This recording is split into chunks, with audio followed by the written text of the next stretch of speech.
तर ते 2,500-3,000 वर्षांपूर्वी होऊन गेलेत. तर ती विद्या आता परत काही मागच्या 30-40 वर्षात जगासमोर आली. फक्त आजार बरा करणं एवढा एकच त्याचा उद्देश असतो का त्याच्याही पलीकडे जाऊन आत्म्याशी त्याचा काही संबंध आहे? आणि आपण इलेक्ट्रोमॅग्नेटिक बीइंग्स किंवा काय म्हणजे कुणाबद्दल तरी निगेटिव्हिटी असेल, मत्सर, राग. एक मुख्य मेन शरीर आहे, त्याचे लेयर्स आहेत. रसिक मोहिनी. हाय, नमस्कार. रसिक तितुका मेळवावा अर्थात रसिक मोहिनीच्या या नवीन पॉडकास्टमध्ये मी भाग्यश्री देसाई आपल्या सगळ्यांचं मनापासून स्वागत करते. रसिक हो, मागच्या एपिसोडमध्ये आपण विजय पटवर्धन आणि वृषाली पटवर्धन यांच्याबरोबर गप्पा मारल्या आणि त्यावेळेला हिलिंग हा विषय वृषाली ताईंनी आपल्याला समजावून सांगितलेला होता आणि तेव्हा त्यांच्याशी गप्पा मारताना बऱ्याच गोष्टी कळल्या. पण तेव्हा अनेकांचे असे आम्हाला प्रश्न आले की हिलिंग विषयी आम्हाला जास्त ऐकायला आवडेल, त्याच्यावर एक वेगळा एपिसोड करा. आणि रसिकांची ही आज्ञा मानून आम्ही आज त्यातले एक्सपर्ट हिलर जे आहेत त्यांना इथे आमंत्रित केलेलं आहे. तर माननीय सुवीर सबनीस सर यांना, आणि गेली 10 वर्ष ते हिलर म्हणून काम करतायत. स्वतःची CA ची प्रॅक्टिस सोडून ते या क्षेत्रामध्ये आलेले आहेत. तर आपण आज त्यांच्याकडनं जाणून घेऊया हिलिंग म्हणजे नेमकं काय, हिलर म्हणजे नेमकं काय आणि ही सगळी प्रोसेस काय असते. नमस्कार सर. नमस्ते. आत्मा नमस्ते. आत्मा नमस्ते. आणि तुमचं रसिक मोहिनीच्या या पॉडकास्टमध्ये खूप खूप स्वागत. थँक्यू. आता मी म्हणलं तसं या पॉडकास्टमध्ये आपण हिलिंग ह्या विषयी तर बोलणार आहोतच, पण त्याचबरोबर तुम्ही याच्यामध्ये कसे आलात किंवा तुमचा याच्यामधला अनुभव कसा आहे, तुम्ही केलेल्या केसेस बऱ्या कशा झाल्यात, या सगळ्यांविषयी आपण बोलणार आहोत. तर सुरू करूया. येस. तर आता माझा पहिला प्रश्न तुम्हाला हाच असेल, हिलिंग म्हणजे नेमकं काय? म्हणजे आपण जसं म्हणतो की ॲलोपॅथी हे एक शास्त्र आहे, म्हणजे सायंटिफिक त्याच्यामध्ये जे काही कारण मीमांसा आहे ती सांगितली जाते. तसं हे सायंटिफिक आहे का आणि याच्या मागचं सायन्स काय आहे हिलिंगच्या मागचं? येस, हे एक प्राचीन विद्या आहे. हिलिंग हा जो शब्द आहे, हिलिंग म्हणजे काय, तर बरं करणं. पण जी उपचार करण्याची जी सिस्टम आहे, ती जी प्रोसेस आहे, त्या प्रोसेसला ऍक्च्युअली हिलिंग आपण म्हणतोय. तर हे एक शास्त्रच आहे. कारण आपण कुठल्या गोष्टीला सायन्स म्हणू शकतो की जे परत परत एक्सपेरिमेंट्स केले जातात, सिमिलर काइंड ऑफ रिझल्ट जेव्हा मिळतात तेव्हा ते आपण सायन्स आहे असं म्हणतो, बरोबर. तर हिलिंग ही एक प्राचीन विद्या आहे की आज ह्याचे जे मेन गुरु आहेत, स्वामी पद्मसंभवा आपण म्हणतो, तर ते 2,500-3,000 वर्षांपूर्वी होऊन गेलेत. तर ती विद्या आता परत काही मागच्या 30-40 वर्षात जगासमोर आली. पण 30-40 वर्षांपासून सतत सातत्याने जे जे हिलर्स काम करतायत, काही त्याचे प्रॉपर प्रोटोकॉल्स आहेत, ते स्टेप्स फॉलो करून जे हिलिंग करतायत, तर रिझल्ट येत आहेत, परत परत छान रिझल्ट येत आहेत. त्यामुळे आपण याला एक शास्त्र हे म्हणूच शकतो. आज अनेक वेगवेगळ्या ऑर्गनायझेशन्स मधून केस स्टडीज घेतले जातात. आपल्याकडे पण अनेक केस स्टडीज आहेत, हजारो केस स्टडीज गोळा झालेत की जे काही विशिष्ट व्याधींवर आपण काम केलंय आणि त्याचे रिझल्ट खूप फॅन्टास्टिक आलेत. आणि आपण टेस्टिमोनियल्स आहेत लोकांचे की अरे मी हिलिंग सुरू केल्यानंतर काय काय फरक पडला, किती वर्षांपासून औषधं घेतच होतो, पण त्याच्याबरोबर जेव्हा हिलिंग सुरू केलं तर मग त्यानंतर काय काय फरक पडला, असं सगळं प्रॉपर आपल्याकडे रेकॉर्ड आपण मेंटेन केला मुद्दाम की ह्याच गोष्टीसाठी की अरे हे शास्त्र म्हणजे एक सायन्स आहे ह्याला आपण, कारण की हे एक योगिक सायन्स आहे. सायन्स आता जे काय फिजिक्स आणि हे या सगळ्या ज्या बाकीच्या जे सायन्स आपण म्हणतो, जनरली आपण सायन्स म्हणलं की शाळेत पासून जे शिकत आलं ते आपल्याला सायन्स माहिती आहे, राईट. पण हे एक योगिक सायन्स आहे. काही योगिक टेक्निक्स याच्यात वापरले जातात की जेणेकरून की आपलं जे दिसणारं शरीर आहे, तसं प्रत्येकाचं जे न दिसणारं शरीर आहेत आपली, तर त्याचा हा अभ्यास आहे. न दिसणारं शरीर म्हणजे ऑरा. येस, की त्याला जनरल टर्म्स मध्ये ऑरा म्हणतात. पण सायन्सने सुद्धा या ऑराला आता नाव दिलंय, ते म्हणजे बायोप्लाझ्मिक बॉडी. तर बायो इज लिव्हिंग आणि plasma refers to 4th state of matter. जसं सॉलिड, लिक्विड, गॅस, हे आपल्याला 3 स्टेट्स तर आपल्याला सगळ्यांना माहिती आहेत आणि काही काही गॅसेस आपल्याला दिसतात सुद्धा. पण प्लाझ्मा हा 4th स्टेट आहे मॅटरचा, की जो दिसत नाही. किंवा काही जण जे गिफ्टेड असतात त्यांना क्लेअरवॉइंट असं म्हणतात, त्यांना ते ऑरा दिसतो सुद्धा. पण काही जणांना आपण सगळेच जण त्या ऑराला फील करू शकतो, की हातांनीच आपल्याला ते फील करू शकतो. आणि हिलिंग हे अख्खं मग याच पद्धतीने चालतं की त्या एनर्जी बॉडीचाच अभ्यास करून त्याचा काय काय एक्झॅक्टली काय काय इश्यूज आहेत ते सगळं हातांवर शोधलं जातं आणि त्यानुसार ते नोट करून त्याच्यावर काम केलं जातं. बरं.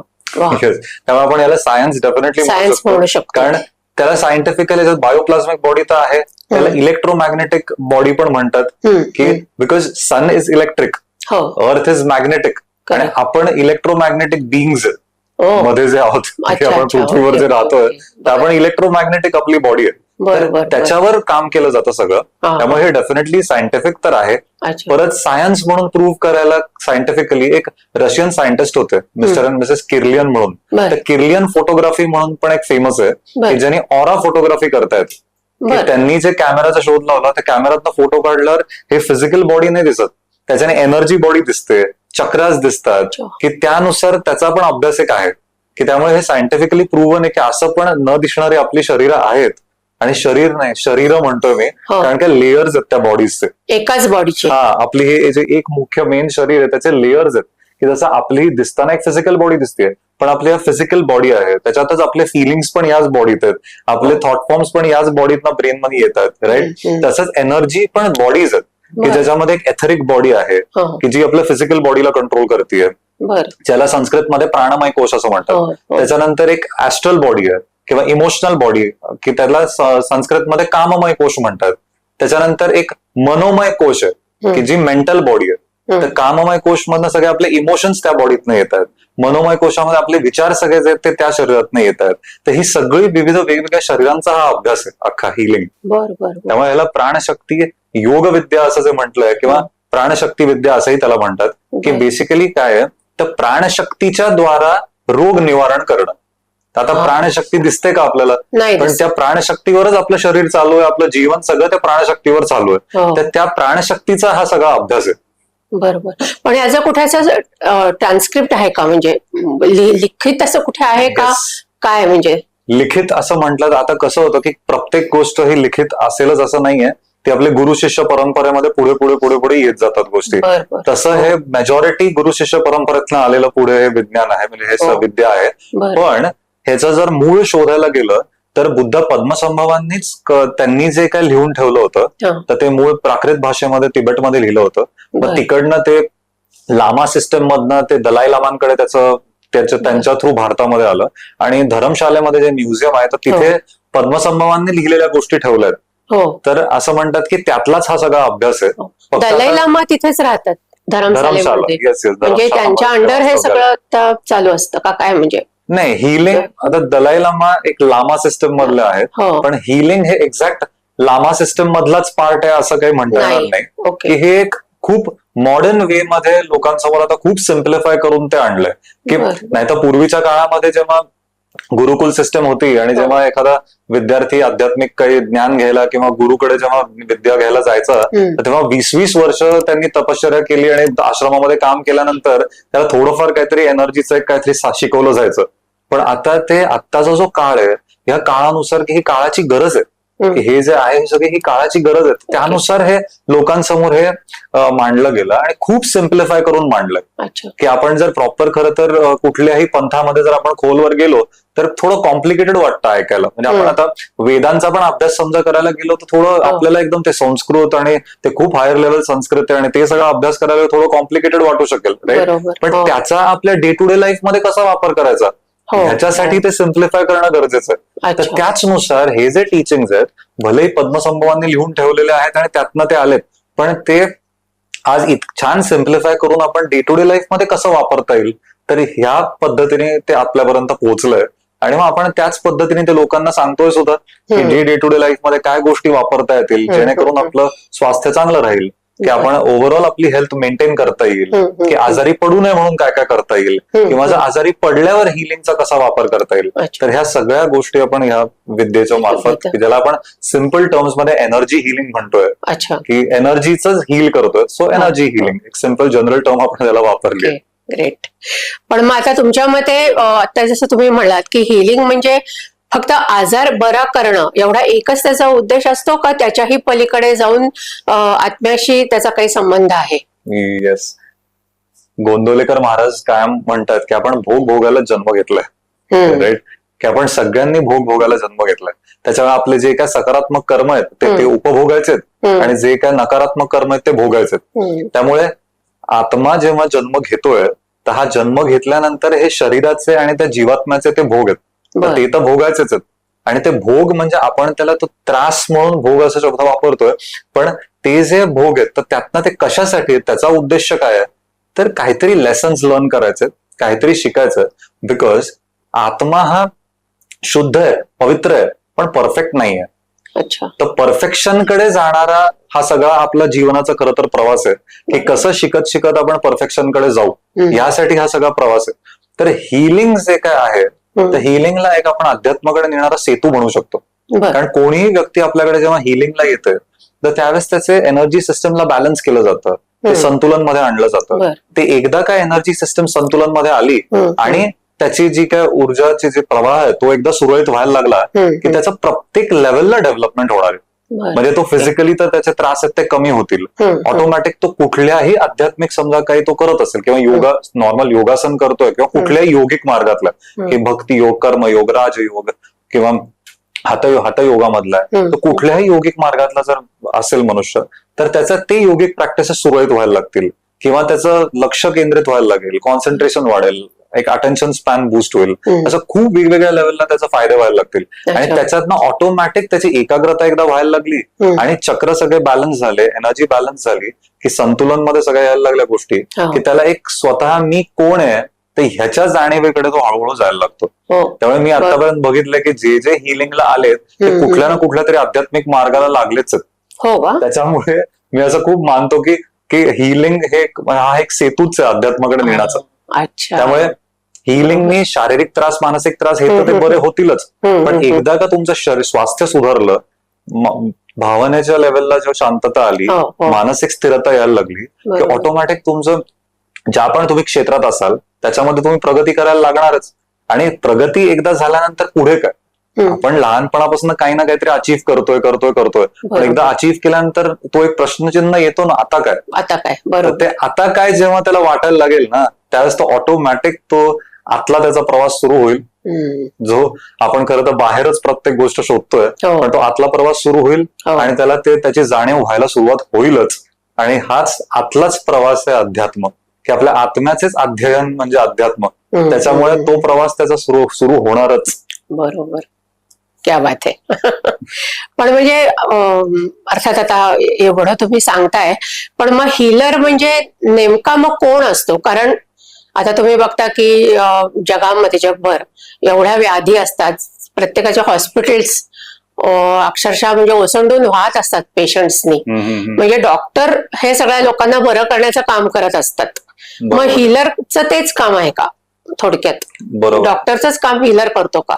जनरली कसं होतं की डॉक्टरकडे आपण जेव्हा जातो तेव्हा डॉक्टर हा फिजिकल बॉडीवर काम करतोय, बरोबर, आणि हिलर हा एनर्जी बॉडीवर काम करतोय. डॉक्टर फिजिकल बॉडीवर काम करत असताना त्याचे सिम्पटम्सला क्युअर करायचा प्रयत्न करतोय आणि ते करून सुद्धा तो शरीरालाच ऍक्च्युली स्वतःची जी त्याची कपॅसिटी आहे शरीराची बरं करण्याची ती बूस्ट केली जाते इनडायरेक्टली.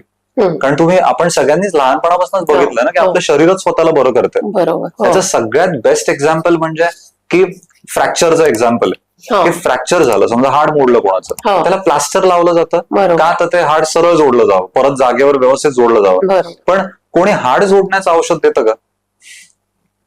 पेन किलर दिले जातात, 1 महिना, 2 महिने, 3 महिने कॅल्शियम वगैरे सप्लिमेंट देतात.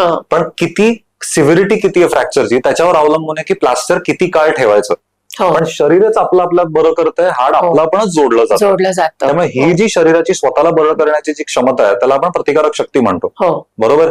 तर आपण जेव्हा डॉक्टरकडे जातो किंवा कुठलीही पॅथी आपण करतो तर ते खरं तर ती जी औषधं आहेत तर ते सपोर्टिव्हच आहे की शरीराला स्वतःला बरं करायला मदत करण्यासाठी सपोर्टिव्ह आहेत. पण अनफॉर्च्युनेटली होतं काय, आपल्याला इतकी डिपेंडन्सी यायला लागते औषधांवर की काहीही झालं तरी आपण लगेच औषधाकडे पळतो. अगदी पेन किलर घ्या, येस, थोडी ऍसिडिटी वाटली अँटासिड घ्या, जरा दुखतंय काही तर पेन किलर आहे, किंवा जरा थोडं फिवरिश वाटायला लागलं की आपण लगेचच पॅरासिटामॉल घेऊन टाकतो. राईट. पण अरे ताप पेशन्स नसतो, पेशन्स आपल्याला फास्ट हवं. राईट. त्याच्यामुळे ताप येणं खरं तर बॉडीची डिफेन्स मेकॅनिझम आहे की ती गरमी वाढवतंय आणि इन्फेक्शनला मारतंय. गोष्ट आहे. त्यामुळे मी तर कायम म्हणतो की एक ताप येतोय, समजा 1 पर्यंत ताप जातोय, तेच फाईन, म्हणजे बॉडीला फाईट करू दे. जर तो त्याच्याहून पण वर जायला लागला आणि ताप कमीच होत नाहीये, देन टेक सम सपोर्ट. की तोपर्यंत नाही तर आराम करणं हा. हे रामबाण उपाय आहे. अच्छा. कारण का बॉडी ही स्वतःला नॉर्मलाइज करत असते सतत. की तुम्ही बघा ना, तुम्हाला समजा रात्री झोपताना जे होत असेल हो. ते सकाळी उठल्यानंतर नसतं, अगदी. बऱ्यापैकी ते गेलेलं असतं. खरंय. कारण आपण जेव्हा झोपतो तेव्हा बॉडी ऑटोमॅटिक रिलॅक्स होते आणि नॉर्मलाइज होते. बरोबर. म्हणजे शरीर स्वतःला सतत बरं करते. बरं करत तर असतं. ते आता आपण जेव्हा डॉक्टरकडे Self जातो, healing. औषधं घेतो, सेल्फ हिलिंग, येस, तर त्याने हिलिंगची कपॅसिटी बूस्ट होते. पण हिलर मग काय काम करतो वेगळा? हो हो. तर हिलर बेसिकली, आता डॉक्टर फिजिकल बॉडीवर काम करतोय, तसं हिलर फक्त त्याच्या फिजिकल सिम्पटमवर काम न करता त्याचा रूट कॉज शोधून काढतो की तो आलाय कुठून. कारण का 90% आजार हे सायकोसोमॅटिक आहेत, की त्याचा रूट कुठेतरी मनात आहे, मनामध्ये. त्याचा तो ते शोधून काढतो, त्याच्यात मग त्याच्या इमोशन्सवर काम केलं जातं आणि अच्छा. मग त्याच्या फिजिकल बॉडीवर काम होतं. त्याचा इम्पॅक्ट येणारच आहे. कारण मी एक लेटेस्ट आता उदाहरण देतो की इतक्यातच एकांचं गुडघ्यादुखी होती आणि त्यांना हिलिंग देत असताना सायकोथेरपी किंवा सायकोलॉजिकल हिलिंग हा पहिला पार्ट आहे त्याचा. तर ते फक्त केलं, म्हणजे जे त्याचे जे लोअर इमोशन्स आणि ह्या सगळ्यावर काम केलं आणि गुडघ्यांवर अजून काम केलंच नव्हतं. त्यांना विचारलं की कसं वाटतंय आता, तर ते मला एकदम हलकं होऊन गेलं. अच्छा. म्हणजे गुडघ्यावर त्या वेदनेवर काम केलेलंच नाहीये आणि तरीही त्यांना हलकं वाटायला लागलं. म्हणजे याचा अर्थ काय आहे की भावनांचा आणि आपल्या विचारांचा परिणाम शरीरावर होतोच आहे. त्याचा पण विचार म्हणजे मग नेमके काय, म्हणजे मग हे निगेटिव्ह विचार असतात किंवा काय डिप्रेशन असेल, नैराश्य असेल म्हणा, किंवा एखाद्या गोष्टीमध्ये अपयश आलेलं असेल, किंवा काय म्हणजे कुणाबद्दल तरी निगेटिव्हिटी असेल, मत्सर, राग, हे इमोशन्स, हे सगळे इमोशन्स मग हे अक्युम्युलेट एकदा बॉडीमध्ये मनामध्ये झाले की त्याचं रिपरकेशन शरीरावर येतात. कारण बघा ना, आपल्याला समजा फॉर एक्झाम्पल एखाद्या गोष्टीची भीती असते, ते समजा भीतीचा क्षण आठवला, नुसता आठवला मनात, तरी आपल्याला ते फील व्हायला सुरुवात होतं आणि आपल्या हार्टबीट्स वाढतात. आता ती भीती मनात आहे, हार्टबीट्स तर फिजिकल लेवलला चालू आहेत. तर त्याच्यामुळे त्याचा तो इम्पॅक्ट आपल्या विचारांचा सतत येतोय की आपल्याला टेन्शनमुळे पोट बिघडतं किंवा ब्लड प्रेशर, डायबिटीज, याचं मूळ कारण काय? स्ट्रेस सांगतात. What is stress? Stress is nothing but energy. ते दिसतो का आपल्याला? ती एक ऊर्जाच आहे, ती एनर्जीच आहे आणि ते आपल्या मनात आहे. त्या मनामधली ती एनर्जी ती आपल्या भावनांवर काम करून शरीरावर इम्पॅक्ट करते आणि ही कंटिन्युअस प्रोसेस चालू आहे. त्यामुळे असंच गमतीत ऍक्च्युअली मी जेव्हा नवीन नवीन हिलिंग मध्ये आलो आणि मित्रांमध्ये खूप चर्चा, अरे हा नक्की करतो काय, काय असं काय, असं कसं सीए सोडून दिलं आणि हे करतोय. हो, ते सांगा ना जरा. म्हणजे तुम्ही सीएची यांची प्रॅक्टिस होती, ते सोडून ते हिलिंग कडे आलेले आहेत, तर ते ऐकायला आवडेल आम्हाला की कसं झालं हे. ऍक्च्युली माझ्या आईला ना खूप सिव्हिअर रुमॅटॉइड आर्थरायटिस आहे. बर. आणि अजूनही आहे. कारण लहानपणापासून म्हणजे मी 5 वर्षाचा होतो जेव्हा तो त्रास सुरू झाला आणि खूप म्हणजे तिला त्रास एवढा मी बघितलाय, वेदना, की मी का वळालो हिलिंग कडे, तर ते आई हे मुख्य कारण आहे. की कारण तिचं मी लहानपणापासून जे बघत आलो की कुठलीही पॅथी तिच्या रुमॅटॉइड आर्थरायटिस या आजारावर काम केलीच नाही. त्यावेळेस जेव्हा ती सुरुवात झालं, मे बी ती आजार नवीन पण होता, त्यामुळे कोणालाच ते नीट कळलंच नाही की काय आहे आणि त्यामुळे ट्रीटमेंट पण योग्य मिळाली नाही आणि मग ते खूप वाढत गेलं. तेव्हा मी लहानपणापासून बघत आलो की कसं काही ठराविक आजारांवर औषधं काम करतच नाहीत, की नाहीच आहेत त्या गोष्टीवर औषध असंच नाहीये काही, की बाबा किंवा फिजिकली औषध नाहीये काही त्या गोष्टींना. पण मग 2011 मध्ये आम्हाला हिलिंग बद्दल कळालं. म्हणजे आम्ही खूप आधीपासून वेगवेगळं शोधतच होतो की अरे असं होतं ना की एखादा जर व्यक्ती आजारी आणि खूपच काहीतरी व्याधी चालूच आहे, तर आपण असं सगळं जे कळेल ते करत राहतो. तर तसंच आम्हाला हिलिंग बद्दल 2011 मध्ये जेव्हा कळालं, तेव्हा एक हिलर घरी यायचे आणि ते एका खुर्चीत बसायचे, आई एका खुर्चीत बसायचे, ते लांबनच काहीतरी असं काहीतरी करायचे आणि त्याच्याने आईच्या पाया गुडघ्यांवरची सूज उतरायला लागली, तिला रात्री शांत झोप लागायला लागली. आणि हे सगळं झाल्यानंतर तेव्हा मी सीएची सेकंड एक्झाम देत होतो आणि हे झाल्यानंतर जेव्हा दिसायला लागलं अरे काहीतरी फरक पडतोय की हे लांबनच बसून काय करतायत, आणि तेव्हा काहीच नाही, काय नाही, सगळं लांबनच चालतं. आणि महिन्यातच एकदा घरी यायचं ते हिलर, बाकी फोनवरच चालायचं सगळं. हिलिंग हे लांबनच चालतं पूर्ण, डिस्टन्स हिलिंग आहे अख्खं. आणि मग त्याच्यात मग माझं पण कुतूहल वाढायला लागलं की अरे नक्की करतात काय, मग खूप प्रश्न विचारायला लागलो. 2012 मध्ये मला ऑपॉर्च्युनिटी मिळाली हिलिंग शिकायची आणि मग हिलिंग जेव्हा शिकलो तेव्हा मात्र माझी दुनियाच बदलून गेली. म्हणजे आपला एक दृष्टिकोन बदलून जातो ना की आपण इतकं जे दिसतंय त्याच्यावरच विश्वास ठेवतो, पण ऍक्च्युली जे न दिसणारं पण जग आहे. म्हणजे आपण पॅरलली 2 दुनियेमध्ये जगतोय. एक हे फिजिकल वर्ल्ड आहे जे दिसतंय, जे भौतिक जग आहे ते, आणि एक पूर्णच्या पूर्ण एक एनर्जी वर्ल्ड आहे जे सायमल्टेनियसली याच ठिकाणी आहे, जे चालू आहे कंटिन्युअस. की आपलं पण ते दिसत physical- नाही. ते दिसत नाहीये. यू कॅन फील इट, फक्त दिसत नाही. काही तुम्ही पण अनुभव घेतला असेल, काही ठिकाणी गेल्यानंतर एकदम डल वाटतं, हो. काही ठिकाणी एकदम फ्रेश नको वाटतं. वाटतं तिथे जायला हा. सुद्धा काही ठिकाणी परत. फॉर एक्झाम्पल हो. हॉस्पिटल्स कितीही हो. स्वच्छ चकाचक सगळं छान असलं खरंय. तरी तिथली एनर्जी थोडी कंटॅमिनेटेड आहे. कंटॅमिनेशन म्हणजे काय, तर बेसिकली सगळे लोअर जे इमोशन्स आहेत तिथे, हो. की तिथे भीती आहे, भीती, इन्सिक्युरिटीज anxiety आहे, आहे. एक्झायटी आहे, सॅडनेस आहे, कोणाचं कोणी गेलं असेल तर ते गेलेलं दुःख आहे असेल. सगळं त्या वातावरणात. तर अशा ठिकाणी गेलं ती एनर्जी आपल्याला अफेक्ट करते. तसं आपण प्रत्येक डे टू डे लाईफ मध्ये आपलं कंटिन्युअस आपण ह्या सगळ्या एनर्जीजनी घेरलो गेलो. आणि जेव्हा आपण शहरामध्ये राहतो तर इथे प्रत्येक व्यक्तीची एनर्जी अफेक्ट प्रत्येकाला करते. कारण आपला जो ऑरा आहे तो रेडिएटरी आहे, म्हणजे त्याची स्पंदनं सतत पसरतात वातावरणात. बरोबर. म्हणजे कुठेही तुम्ही आता समजा तुम्ही जो काही विचार करताय, तुम्ही खूप काहीतरी चांगला विचार तुमच्या मनात आला तर ते पण ऑरामध्ये रेडिएट होणार आहे. तुमचं काही नेगेटिव्ह विचार मनात आला तर ते पण रेडिएट होणार आहे. आणि आपण जेव्हा एखाद्या सोसायटीत राहतो किंवा आपण शहरामध्ये तर किती चिकटून चिकटून सगळी घरं असतात, तर आपण जेव्हा अशा वातावरणात राहतोय प्रत्येकाचे विचार प्रत्येकाचं ते रेडिएट होत आहेत वातावरणात आणि ते पसरत आहेत.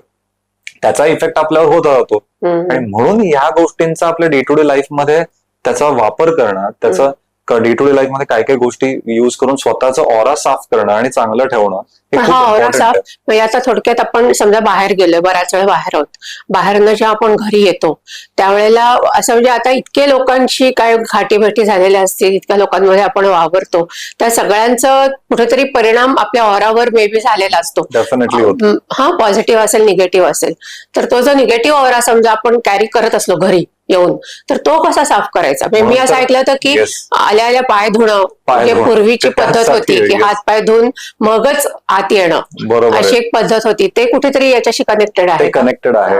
आपल्याकडे ही जी विद्या आहे आपल्याकडे खूप पूर्व परंपरा चालत आलेली विद्या आहे. आणि ह्या सगळ्या गोष्टी छोट्या छोट्या आपल्याकडे आहेत. की आता एक मधला असा एक काळ येऊन गेला की देवाची भीती दाखवूनच गोष्टी सांगितल्या जात होत्या, पण त्याच्यामागे शास्त्र होतं की जसे ह्या ऊर्जेचाच विषय शास्त्र येते. आणि पूर्वीच्या घरांमध्ये बघा पाय धुणं हे बाहेरच्याच बाजूला होतं, की घराच्या बाहेरच तुम्ही अंगणात पाय धुवून मग आत या. पण आता सोसायटी सिस्टम मध्ये पॉसिबल नाहीये. पण निदान आल्या आल्या ताबडतोब पाय धुणं जाऊन किंवा पॉसिबल असेल तर आंघोळच करणं आणि त्यात आंघोळीच्या पाण्यात थोडं मीठ वापरणं, मीठ टाकून आंघोळ करा, सॉल्ट वॉटर बाथ, हे खूप सिम्पल सेल्फ हिलिंग टेक्निक्स आहेत की जे जर आपण डे टू डे लाईफ मध्ये वापरले तर ऑरा साफ ठेवता येईल आपल्याला आपला.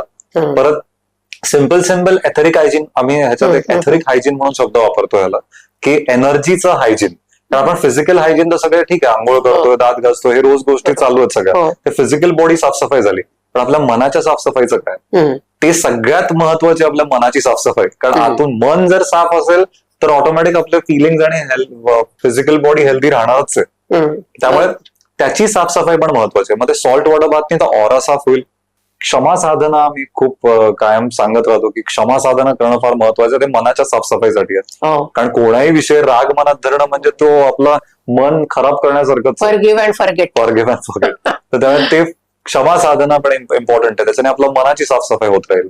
तर ह्या छोट्या छोट्या गोष्टी आहेत की जे रेग्युलर करणं गरजेचं आहे. वा, खूप छान, खूप छान. पण म्हणजे आता इतक्या केसेस तुम्ही आतापर्यंत बघितल्या असतील तर डॉक्टरांनी अगदी जिथे हात टेकलेत की आता हे काही याच्यातनं होऊ शकणार नाहीये आणि हा आता कुठल्याही दिवशी जाऊ शकतो पेशंट किंवा, तर अशा केसेस तुम्ही हँडल केल्यात का आणि सक्सेस रेट काय आहे त्याचा साधारण? येस, ऍक्च्युली मला सांगायला आवडेल 90% अशाच केसेस आहेत ज्या हिलिंगकडे येतात, हिलरकडे वळतात आणि 98% सक्सेस रेट आहे. अरे वा. म्हणजे आपलं हिलिंग आता म्हणजे मी स्वतः आता 13 वर्ष झाले मी हेच काम करतोय, हिलिंग चालू आहे. तर सुरुवातीला 1 वर्षभर फक्त दुखत्याच्या केसेस चालू होत्या. पण एक सगळ्यात एक मोठी अशी एक केस आली ती म्हणजे पॅरालिसिसची केस आली की जी पहिल्यांदा मी काहीतरी एक प्रॉब्लेम म्हणून समोर आला हिलिंगसाठी. की नाही तर तोपर्यंत नुसतं दुखतंच करत होतो की ह्याचं पाठ दुखते, गुडघे दुखतात, डोकं दुखतं, हेच हिलिंग चालू होतं. पण पॅरालिसिसची जी केस आली तर ते खूप काळापासून बेडरिडन होते आणि बिलकुल स्वतः उठू शकत नव्हते, बोलू शकत नव्हते. त्यामुळे एक डिप्रेशन सॉर्ट ऑफ अवस्था पण होती. कारण की काय पाहिजे ते नीट सांगता पण येत नाहीये आणि काय पाहिजे ते उठून घेता पण येत नाहीये. तर अशा अवस्थेत ते होते. आणि त्यांना जेव्हा आपण हिलिंग सुरू केलं तर म्हणजे डिस्टन्स हिलिंग होतं. डिस्टन्स पहिले 3-4 दिवस मी समोरासमोर हिलिंग दिलं. कारण ते गोंदवलेला ऍक्च्युली भेट झाली होती त्यांची. गोंदवलेकर महाराजांच्या आश्रमातच भेटले होते. तिथे 3-4 दिवस समोरासमोर हिलिंग झालं आणि नंतर मग सगळं डिस्टन्स हिलिंग चालू होतं. आणि पण त्या 3 दिवसातच इतका मिरॅक्युलस रिझल्ट आला की मी स्वतःच म्हणजे हादरलो एकदम की आणि असं चकित झालो होतो की एवढं पॉवरफुल आहे हिलिंग. कारण पहिल्या दिवशी ते जे असे पूर्ण असे उदास बसले होते थोडे सरळ झाले, असं थोडं चांगलं वाटतं सांगायचा प्रयत्न करत होते. दुसऱ्या दिवशी कॉन्फिडन्स वाढला त्यांचा एकदम, ते उठायचा प्रयत्न करायला लागले. तिसऱ्या दिवशी तर मी आमची जी वेळ ठरली होती भेटायची त्यावेळेला ते दारात येऊन उभे राहिले होते असं दाराला पकडून घट्ट. आणि चौथ्या दिवशी जेव्हा त्यांना भेटायला गेलो तर ते नमस्कार म्हणाले. अरे वा. आणि ते जेव्हा ते नमस्कार म्हणाले, आता नमस्कार काय सोपा शब्द नाही तर ते जेव्हा नमस्कार म्हणाले तेव्हा मला एवढं असं झालं की म्हणलं परत म्हणा. आणि मग त्यांच्या पण मला बायकोनी सांगितलं की अरे हे सकाळपासून आंघोळ म्हणतायत, पाणी म्हणाले, चहा म्हणाले, म्हणजे ह्या गोष्टी छोटे छोटे शब्द बोलायला लागलेत.